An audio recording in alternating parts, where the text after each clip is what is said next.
الحمد لله المبدئ المعيد الغني الحميد ذي العفو الواسع والعقاب الشديد، والصلاة والسلام على أشرف الأنبياء خاتم النبيين سيد المرسلين شفيع المذنبين أنيس الغريبين سيدنا وحبيبنا نبينا وكريمنا ومولانا محمد صلى الله عليه وسلم عبده ورسوله بالهدى ودين الحق أرسله. أما بعد فأعوذ بالله من الشيطان الرجيم. بسم الله الرحمن الرحيم. يكاد زيتها يضيء ولو لم تمسسه نار نور على نور. آمنت بالله صدق الله العظيم. وقال النبي صلى الله تعالى عليه وسلم: أنا دعوة أبي إبراهيم وبشارة عيسى ورؤيا أم آمنة، أو كما قال عليه الصلاة والسلام. ببركة إن الله وملائكته يصلون على النبي يا أيها الذين آمنوا صلوا عليه وسلموا تسليما. محبت سے درود پاک پڑھ لیجیے. اللهم صل على سيدنا وحبيبنا ومولانا محمد معدن الجود والكرم منبع العلم والحلم والحكم وآله وصحبه وبارك وسلم صلاة وسلاما عليك يا سيدي يا رسول الله. الصلاة والسلام عليك يا حبيب الله. الصلاة والسلام عليك يا نبي الله. الصلاة والسلام عليك يا جد الحسن والحسين. الصلاة والسلام عليك يا رحمة للعالمين. فمبلغ العلم فيه أنه بشر وأنه خير خلق الله كلهم. فانصر إلى ذاته ما شئت من شرف، فانصر إلى قدره ما شئت من عظمه. منزه عن شريك في محاسنه، فجوهر الحسن فيه غير منقسم. وأبيض استسقى الغمام بوجهه، ثمال اليتامى اسمة للأرامل. أنت لما ولدت أشرقت الأرض ضاءت بنورك الفقر. نحن في ذلك الضياء والنور سبل الرشاد نحترق. مولاي صل وسلم دائما سرمدا على حبيبك خير الخلق كلهم. رب اشرح لي صدري ويسر لي أمري واحلل عقدة من لساني يفقهوا قولي.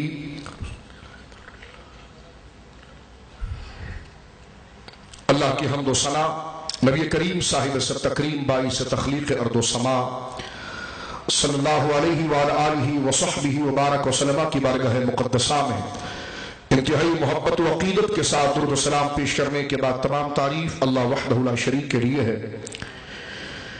اسٹیج پر تشریف فرما مقتدر محتشم شخصیات ادارہ حاضہ کے مقدس عہدوں پر فائز اساتذہ کرام، میرے سامنے موجود جید علماء کرام، مشائخ اعظام، عصری علوم پر دسترس رکھنے والے اور اس کے تمام کمالات کے متحمل اساتذہ کرام، طلباء اور حاضران محفل، میں بہت مشکور ہوں انجمن محبان رسول صلی اللہ علیہ وسلم کا کہ ان دوستوں نے مجھے یہ شرف بخشا کہ میں یہاں پر حاضر ہوا جامعہ کراچی میں. ایک عرصہ دراز سے یہ دوست مجھ سے رابطہ کر رہے تھے اور یہ ان کی شفقت ہے کہ میرے لیے راستے ان کے مسلسل رابطے اور مسلسل تعلق جو مجھ پر احسان رہا کہ آج میں اس بزم میں حاضر ہوں. اللہ رب العالمین ہمارے ان تمام ساتھیوں کی کاوشوں کو اور جس دینی جذبے کے ساتھ انہوں نے مجھ سے رابطہ کیا، اللہ رب العالمین اس اپنی بارگاہ میں قبول فرمائے اور ہم تمام کو ایسا اخلاص عطا فرمائے جو ان طلباء کے اندر موجود ہے. عزیزان گرامی، آج کی یہ بزم اور آج کی یہ مجلس جناب سید عالم صلی اللہ علیہ وسلم کے مولود مسعود اور جشن میلاد النبی صلی اللہ علیہ وسلم کے عنوان کے ساتھ معنون کی گئی ہے، جوڑی گئی ہے.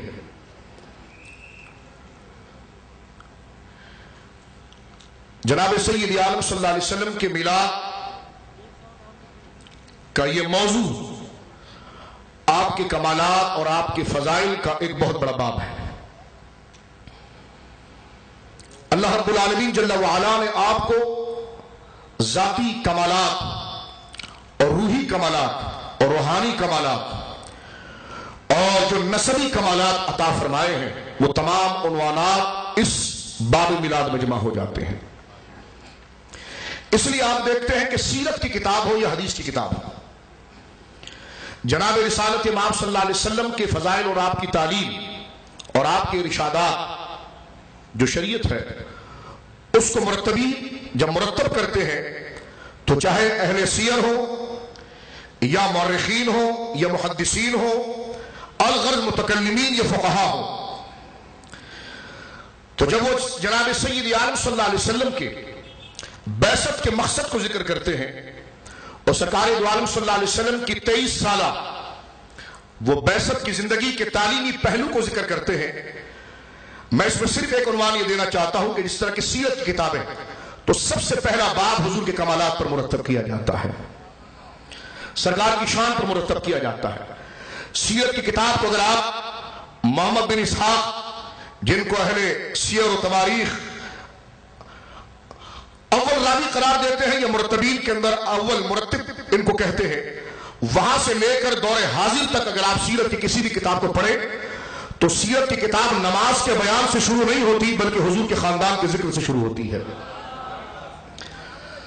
تو میں آپ کی توجہ اور آپ علماء ہیں اس طرف میں توجہ دلانا چاہتا ہوں کہ سیرت کی کانفرنس بھی اگر آپ منعقد کریں یا کسی جلسے کو آپ سیرت کا نام دیں، وہ اس وقت تک سیرت نہیں بن سکتی جب تک حضور کی پیدائش، حضور کے والدین، ان کمالات کو آپ ذکر نہ کریں۔ اس لیے ہمیں چاہیے کہ ہم اعتدال کے ساتھ، توازن کے ساتھ، متوسطانہ نظریے کے ساتھ، جو ایک توازن ہے، اسلام کا اصل حسن ہے، تو ہم سیرت کی کتاب کو 100 صفحے کے بعد ہی شروع نہ کریں بلکہ پہلے باب سے شروع کریں۔ ایک بے اعتدالی ہمارے ماحول کے اندر ہے، ایک بے اعتدالی ہمارے مزاج کے اندر ہے، اپنی فکر کو ہی حتمی رائے قرار دے کر اسی کے لیے سارے معاملات کو سازگار کرنے کی ہم کوشش کرتے ہیں، اور پھر وہ انتہا پسندی کا ثبوت ہمارے سامنے آتا ہے، اور پھر دہشت گردی، بربریت، اپنے علاوہ کسی کی رائے کو قبول نہ کرنا، کسی کو حیثیت نہ دینا، یہ انتہا پسندی جب اس طرف آ جاتی ہے کہ جب ہم اپنے نقطہ نظر کو اپنی ذات کے حوالے سے درست سمجھتے ہیں اور امت کے تسلسل کو اور اس رابطے کو ہم چھوڑ دیتے ہیں۔ لیکن میرے دوستو، یہ عنوان جو میلاد النبی صلی اللہ علیہ وسلم کا آج کی اس بزم کو دیا گیا ہے، میں اسی حوالے سے چند باتیں طلباء سے عرض کرنا چاہوں گا۔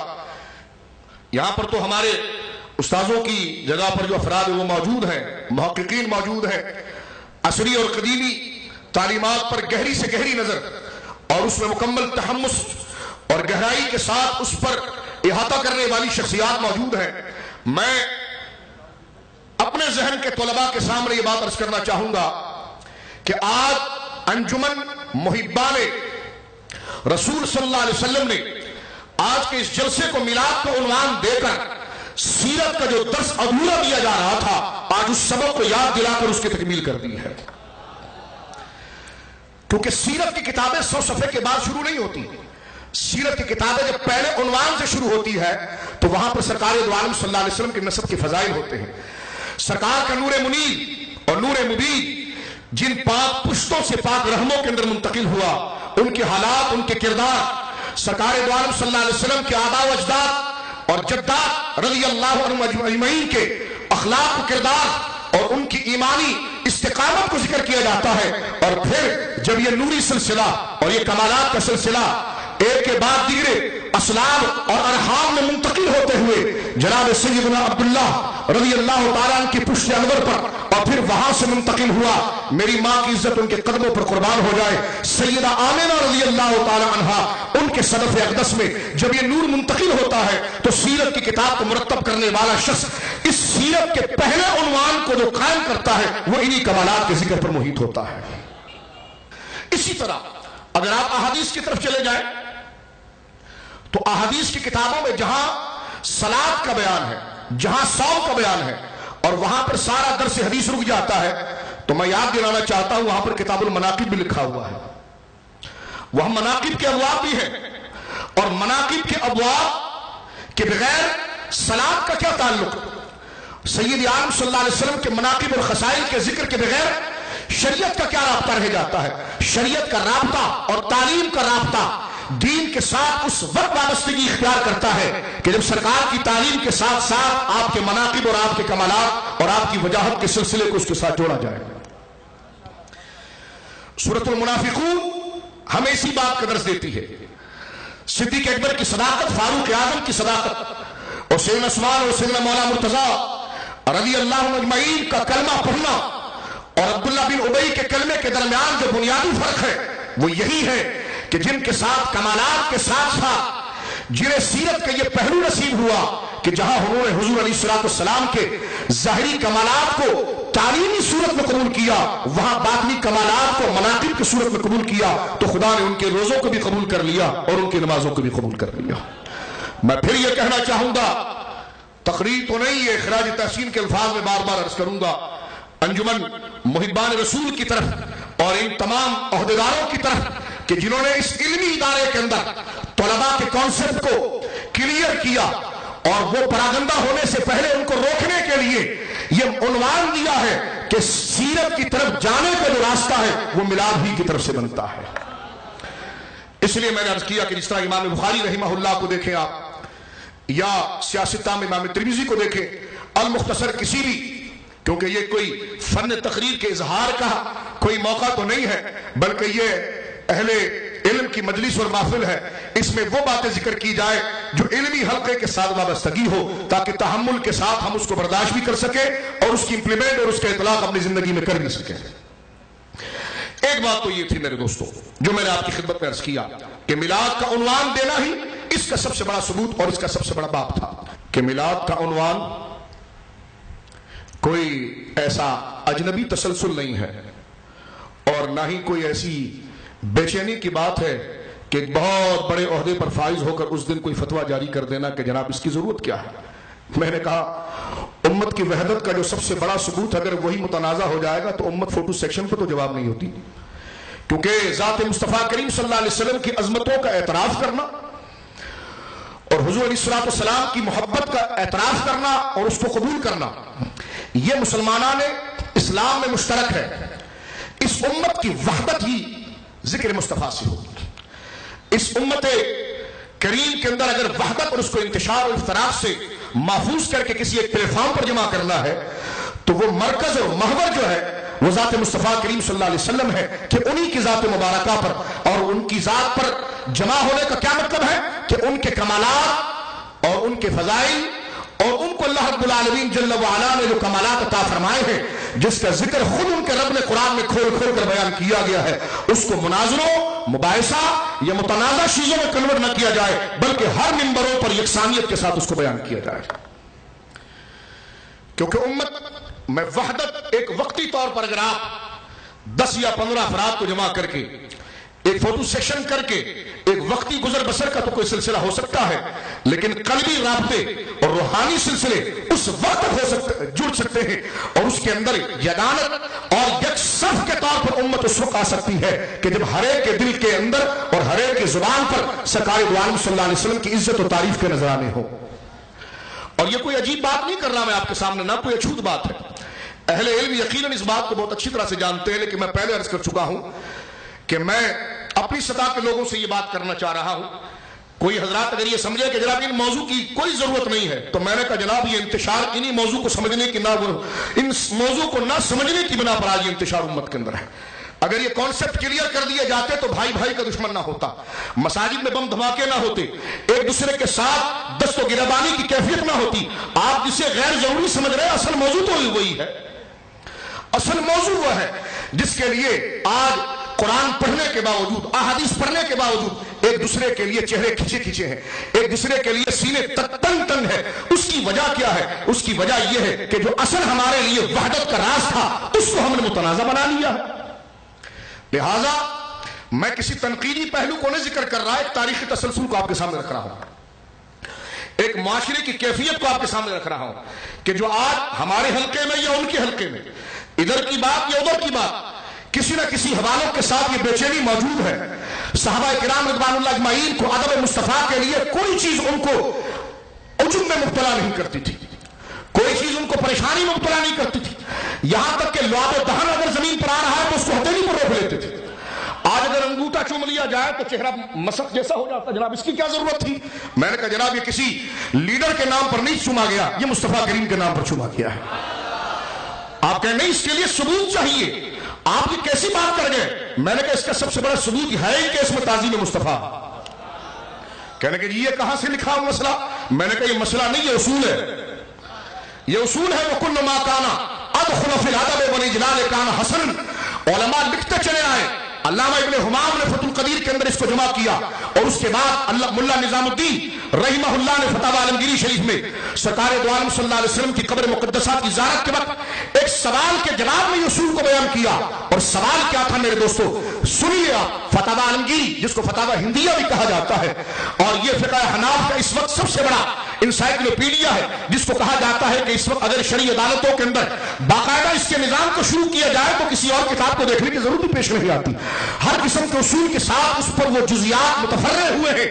اب آپ دیکھیے یہ مسئلہ کتنے شاندار انداز میں اس اصول کو ذکر کیا گیا جب حضرت ملا نظام الدین اور ان کے ساتھ موجود کئی علماء سے یہ مسئلہ پوچھا گیا کہ ہم نے مدینہ منورہ میں خاص لوگوں کو ایک حرکت کرتے ہوئے، ایک فعل کرتے ہوئے، ایک کام کرتا ہوا دیکھا ہے، آپ اس کے بارے میں ہمیں بتائیے کہ یہ جائز ہے یا ناجائز ہے، جواز کی بات ہے یا عدم جواز کی بات ہے۔ علماء نے پوچھا کہ بتائیے کیا دیکھ لیا آپ نے؟ انہوں نے کہا ہم نے دیکھا یہ تھا کہ جناب جب کچھ لوگ مکہ شریف سے روانہ ہو کر مدینہ منورہ کی طرف آتے ہیں، ابھی حدود مدینہ شروع ہونے کو آئی ہے کہ وہ اپنی سواریوں سے اتر جاتے ہیں، وہ اپنی سواریوں سے اتر جاتے ہیں اور پیدل پیدل پیدل شہر رسول میں داخل ہوتے ہیں۔ ذرا یہ بتائیے کہ یہ عمل کہاں سے ہے؟ تو علماء نے یہ نہیں کہا کہ ہم نے صحابہ کے عمل میں کبھی یہ نہیں دیکھا، تابعین کے عمل میں کبھی یہ نہیں دیکھا، بلکہ صحابہ کی قدر و قیمت کو انہوں نے اس اصول میں مرتب کیا۔ فرمایا کہ بتاؤ وہ جو پیدل پیدل چل کر مدینے کی حدود میں داخل ہو رہے ہیں، کیا وہ سواری پر بیٹھ بیٹھ کر وہ تھک گئے ہیں جس کی وجہ سے سستانے کے لیے وہ عمل کر رہے ہیں؟ کہ نہیں، سستی اور کاہلی کی کوئی مسئلہ نہیں ہے۔ کیا ایسی تفریح تباہ کے لیے انہوں نے حرکت کی ہے؟ کہ نہیں، ایسی بھی کوئی بات نہیں ہے۔ فرمایا ان کی نیت کیا تھی کہ اپنی سواریوں سے اتر کر وہ پیدل پیدل مدینے میں داخل ہو رہے ہیں، کا نیت صرف حضور کی تعظیم کی تھی، حضور کی محبت کی تھی۔ اب آپ آئیے، صدیوں پہلے جو مسئلے حل ہو چکے ہیں اس کو ہم نے کہاں مناظرے کا موضوع بنا لیا ہے، کہاں مباحثے کا موضوع بنا لیا ہے۔ حضرات گرامی آپ اٹھا کر دیکھیے، ہمارے ائمہ نے جواب دینے کا انداز پر نفسیاتی یہ ہے، یعنی انہوں نے یوں کہا ہوگا، پیارے آج تو یہ بات کرتا ہے، کل تو ایک تعظیم کی اور بات لے آئے گا، پھر پوچھے گا یہ کرنا کیسا، پھر تو کسی عاشق کو کوئی کام کرتا ہوا دیکھے گا اور پھر آ کر پوچھے گا کہ جناب یہ کرنا کیسا۔ تو اگر 100 مثالیں، 100 صورتیں اور 100 حالات عشق و محبت کی ہمارے سامنے لا کر رکھ دے گا اور ہر ایک پر تو جواب پوچھے گا تو ایک الگ کتاب تو اس پر بنانی پڑ جائے گی۔ تو ہم تجھے ایک اصول بتا دیتے ہیں، اور وہ اصول کیا ہے کہ وہ کل ما کان ادخل فی الادب والاجلال کان حسن، ہر وہ کام جو رسول اللہ کی محبت میں جتنا شامل کیا جائے اس کے جائز ہونے کی دلیل یہ ہے کہ مصطفیٰ کے لیے کیا جاتا ہے۔ مجھ سے کہا کہ آپ نے نام چوما، میں نے کہا جنہوں نے دیکھا تھا انہوں نے پاؤں چومے ہیں، جنہوں نے دیکھا تھا انہوں نے پاؤں چومے ہیں۔ یہ خرابیاں کہاں سے ہوتی ہے کہ جب ہم اپنی تقریروں کو، اپنی تحقیق کو کتاب الصلاۃ پر روکتے ہیں اور کتاب المناقب نہیں پڑھتے۔